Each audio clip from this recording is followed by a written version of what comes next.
Get off the marketing roller coaster and get on the automated fast track to digitally market your brand everywhere now. Join podcast producer Tom Hazzard and Inc. columnist Tracy Hazzard as they share easy content building formulas and smart cut secrets proven to fuel hundreds of blogs, podcasts, and brands with bingeable original content.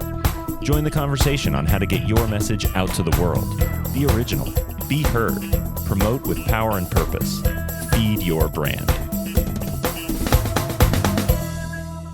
Hey everyone, welcome to Feed Your Brand. I'm Tom Hazzard along with my co-host Tracy, and today we're going to talk about the 4 types of podcast guests that inject fast growth to your first 100 episodes. Although, Tracy, as you often say, it may be your second 100 episodes. You could be doing this even if you're an existing podcaster. Right. You might find a type today that we're going to talk about that you're like, I didn't try that one before. But my objective is to get you guys to try the 4 different types as early in your podcast as possible, because you'll see what starts to resonate and what helps you inject faster growth into the growth line, into that curve of your podcast, right? So sometimes some works and some don't. So when we started Feed Your Brand, we really started it with more topic-based episodes and some interviews. Mm-hmm. And we kept getting demands and asks for more and more interviews. And so we said, you know what, we've got to define this. And as we started to find it and test it, we realized it was its own entity and it no longer belonged in Feed Your Brand. We spun that off and turned it into the binge factor. So these are the kinds of things that we started to discover. Then we discovered that we actually didn't want to have any guests at all on our show for the Feed Your Brand model of it, because it was really Tom and I coaching, really all of the tactics and tips and those kinds of things. And to take someone from outside was so hard because so often what they did didn't align with our methodology or with our view of what was working and what wasn't working for podcasters out there. So we stopped doing interviews on the Feed Your Brand show. But this is specifically for those of you who are taking guests or who want to take guests on your show, whether you're mixing them in. And I've given you 4 types because I think you should split them in the big early days and do 25% of each. So if you're doing 4 episodes a month, then you want to try it 1 type for each episode so that you're giving it at least once a month that these people are showing up. If you're doing 2 a week, you have an opportunity to do more, 1 episode on the first week of the month and that with this a certain type of guest, and another one on the 3rd week of the month with that same certain type of guest again. So it gives you a chance to do a little more variety if you've got more episodes that you're doing. Well, so Tracy, tell us about the first type of guest. Well, this is the one that I know you are a big fan of because we're all about authority building shows here, right? We want authority building in our podcast. So we want authority building guests. For some of you, that might be celebrities, but for the most part, I'm going to call them industry celebrities, right? And I did that with air quotes for those of you who are just listening in, right? The industry celebrities, the ones who have better placement than you, better market share than you, have a better positioning than you. Now, you may need to ratchet up to get to the top. So it took me about, I'd say 100 episodes before 100 and maybe 10 episodes before I was able to get Pat Flynn on the binge factor, which I wanted to do. Right. And so, because that authority of him being a major podcast coach, in fact, the coach that I followed to start our very first show. Right. So bringing up that authority value and bringing him on the show was really important to me. That took a long time. So it may take you longer to build up to that over time, where you're ratcheting that up with, the next level guest and the next level guest and the next level guest, but always be looking for the ones that are going to help you build your authority, the ones who you want to be seen side by side within your industry. All right. Right? That makes sense to me. Don't you want the backlinks from those, Tom? Right? You want them on your website, right? Yeah. And you want your name associated with them. You want that ego bait of the 2 of you side by side in the imagery of, your guesting output that you do or your social posts, right? You want that. You want them to help lift you up. Right. And you want them to share it with their audience because they have a bigger one than you do. They have a more prestigious audience, more prestigious authority than you do. So you want that association to happen. So that's why that one's my first one, most important, especially when you're starting a new show. Try to achieve that as fast as possible, right? Keep ratcheting it up and working on that. All right. So what's the second one?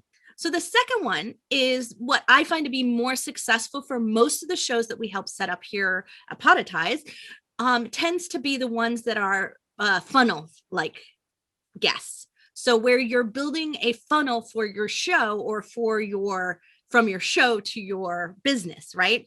So if I want to get potential clients from my audience eventually, it actually helps to get potential clients from my guests first.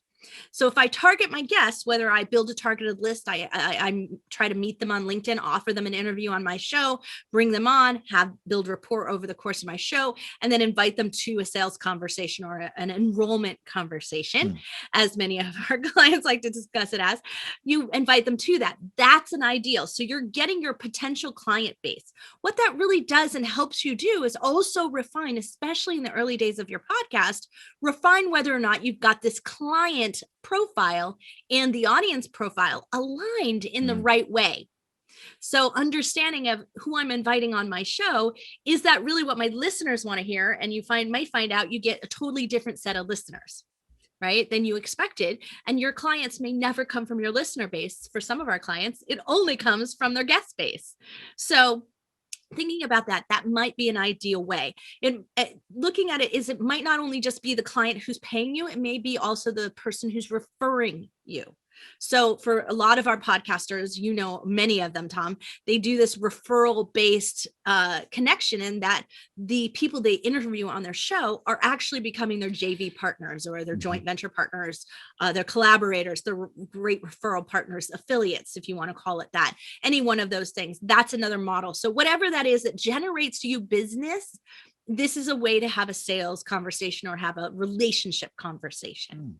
So that's my second type. I like it. Okay. And that one helps you make more money faster in your podcast, right? That's the thing. When people talk about monetizing a podcast, the fastest way to do it is somehow with either your own products or services or others' products and services that you can make money on, giving access to them through your show. So I like that. All right. What's number 3? Number 3 is one of the best ones and the easiest ones out there. Once you have your show started, other podcasters. They make great guests. First off, they're pros. They know what they're doing. It's not hard to check them out and see if their show is good. So you know what they're going to come on and talk about.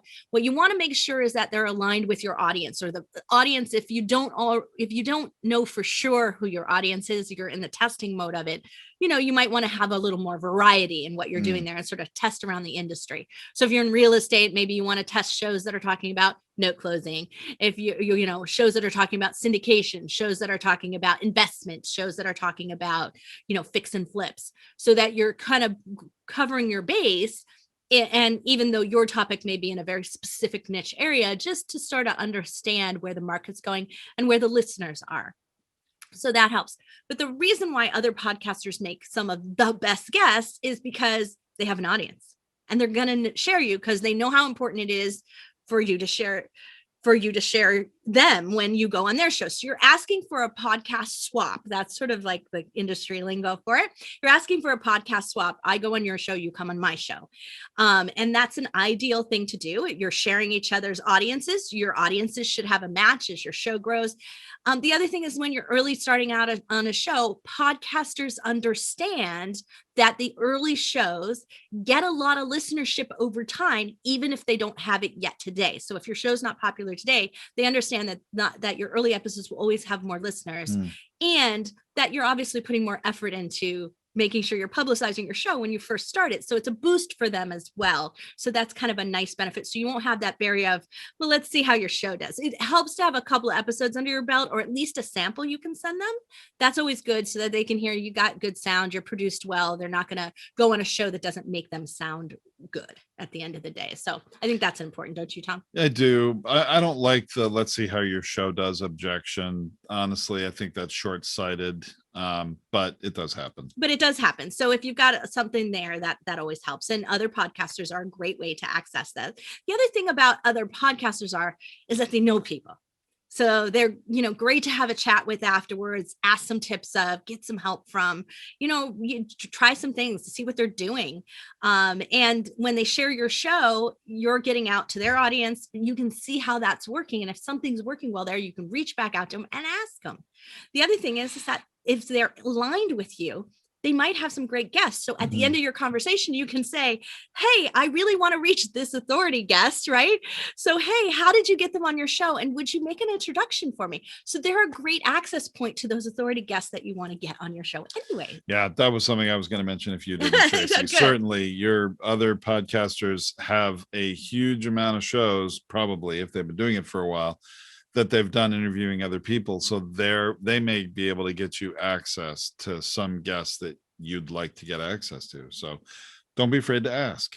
Absolutely. So the last type that I like to look at is the type that I call the ones that build and nurture your community. So sometimes that is right, like people who are deeply in a topic that's really relevant right now, and I need to address this topic. So you make sure and get to that. You have ways to nurture your community in the sense that you might want to bring community members onto your show and have conversations with them. So some of the latest ones I've done on the Binge Factor earlier this year is I invited some podcasters on for on-air coaching. Because what happens when we're listening to a podcast show, especially with binge listeners, that this is an occurrence of, is that while we appreciate all that you have and all that you do, what we hear is this high level of expertise in something. So we hear that you're an expert, you've got these expert, authority guests on the subject. And I'm still sitting back at the beginning going, what's step one? Where do I go? Is this a fit for me? Are they a fit for me? Am I going to be able to achieve the success? Wow, this sounds really flashy, but is it for me? That's the evaluation we're trying to make when we're listening for a show. Not just, is this show for me? Am I going to keep listening to it? But is this product for me? Is this service for me? Is this host for me? Right.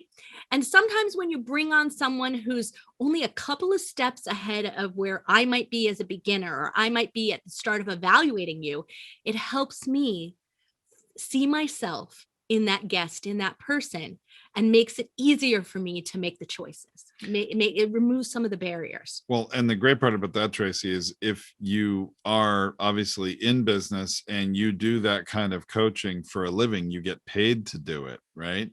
Or, anything that you might hot seat somebody for, and that's what I like to call it, right? That you're hot seating somebody and going through something you might do privately and get paid for, by peeling back the curtain and letting people see that with, maybe initially you do it with a client of yours who is trusted and is willing to have some coaching that is public for the world to see. Everybody else starts to see, wow, that was brilliant what the host did with them. I really need that, right? And it breaks down barriers, makes them much more interested, and they may very well chase you down to work with them. So I think that's very important, Tracy. It's a great one. Yeah, sometimes you can lump the two things in together. Like very often on the Binge Factor, I'm going after other podcasters because that's just an easy one. They don't always invite me on the show because it's not a right fit for me, right? Sometimes it is and sometimes it's not. But they are also my potential clients. And a lot of times, if I pick them at the right stage or overcoming the right problem, my clients, my future clients, my listeners who will become future clients can hear themselves in that podcaster. And just by being associated with me in authority building level, they look at me as the expert, me as the conduit to making that happen for them. Now, so I've done it a combination where I basically built all at three of them into one, and then the authority building I add on whenever I'm looking for it. So they will never become my client, someone who does a Wondery podcast. But don't we all want to know how the Wondery shows work? Right. So I bring those in, or I'll bring Pat Flynn in. He's not going to switch what he's doing to come and do production with us. But he learned something from us and we learned something from him, and we had a great rapport built, and the authority was off the charts. So looking at it from those perspectives, we want to make sure that we're doing that. And when you can start to figure out what's working by isolating the types of people, see what's resonating and working, now you can start to build it into a tighter profile for the guests you invite, like I do, and really only have two types in my case. And that's where I moved to after my first 100 episodes. So I think that's really important to consider, Tracy, is what's the right mix of these four different types of guests. And that may be different for each of you. Some of you may put more heavy emphasis on one type than another. You may not just alternate 1, 2, 3, 4, 1, 2, 3, 4, the type, you may do a whole month of a certain type and then try another one. I like to, when I do a test, like when I did with the on-air coaching, I lumped them all together in a series of 6 so I could see the results of that and get it feedback. Because it was a pattern of doing multiples in a row, I was able to get engagement from the audience because I already had engagement going on. So they were already talking back. When you're first starting your show and you don't have that ability, you got to give it more time. That's why I recommend this as a first 100 episode strategy. But really, I mean, if you do it within a year, you're doing really well. Or if you're doing 25 episodes and you did it within a month, you'd be doing really well. So, this thinking about how it looks from that standpoint of how often you're going to do it, you got to give it more than a one-off. You can't just have one of those guests and go, well, that didn't turn out well, or, well, that was great, I want to have more of them. And then 10 people later, after you've done a whole bunch of bank to air interviews, realize, wow, that wasn't really right for me. So give it some time, give it some patience, and evaluate it based on engagement and feedback, not just the numbers, because the numbers can sometimes be anomalies from really great podcasters who share better than potential clients, right? But the potential clients might make you more money. So we have to look at it from all angles of how we evaluate the stats of how this is doing for you, right? And I really think all too often, especially new podcasters, don't really consider so much about the types of guests that they have from all of those perspectives, Tracy, and all the different potential different benefits to you as a host and to your listener for the different types of guests. And I like talking about all these 4 types because, if you haven't been thinking about them all, then you will start to now and have a more of an intentional plan for your podcast and not just have it be, and I don't want to say that your guest choices are otherwise random, because I'm sure they're very intentional, but you may be only thinking from one perspective. A lot of times people think, all right, how big is that guest's reach, right? How many connections do they have on LinkedIn? How many followers do they have on Facebook? And you're not considering one of these other factors, right? So I think it's very good to give everybody a strategy, a framework, and to be able to develop a strategy for sure. Absolutely. So everyone, just so you're understanding how the Feed Your Brand podcast is broken up, this particular episode is going to be under the Feed Your Brand guest tactics section. So if you want to learn more about different types of guest tactics, you're going to want to go to that specific Feed Your Brand guest tactics, and go to that specific feed to find it. And you can find that all at monetize.com. All right. Hey, thanks for listening, everybody. We'll be back next time with another great episode. This has been Tom and Tracy on Feed Your Brand. For more tips, tactics, and strategies, visit us online at monetize.com or on social at monetize. Thanks for exploring the power of podcasting and how to be seen, heard, found, and rewarded in our noisy digital world. Keep on podcasting.